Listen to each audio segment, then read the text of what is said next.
पाऊस लय रप्पी आलता म्हणून पुलाखाली थांबलेलं. म्हणजे जरा आपल्या आयुष्यात काय चाललंय त्याच्यावर जरा विचार करूया. का तर आता पावसात काय जाय येणार नाही, मग पुलाखालीच थांबलेलं. इतक्या माणसाने विसावा घेतलेला नाही या पुलाखाली.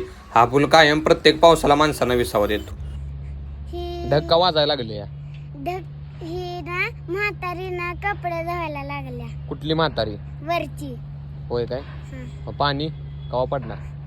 ती जेव्हा कपडे ही सुकट नाही काय बरं पाणी वतल ना हळूहळू पाऊस येणार. आणि जोरात पाणी ओतलं तर जोरात पाऊस येणार. होय. नुसतं वाजायला लागले काय होते?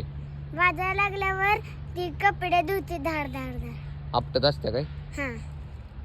मग आहे सगळं आवरून मग शंकर महाराजांच्या मठात गेलो. का तर महाराजांचा होता समाधी सोहळा. मग समाधी सोहळा असल्यामुळे मठात गेलो महाराजांचं दर्शन घ्यायला. मग दर्शन वगैरे घेतलं. महाप्रसाद पण होता. मठ कसा मस्त एकदम सजवलाय बघा. दरवेळी तुम्ही जाईल ना काय कार्यक्रम असला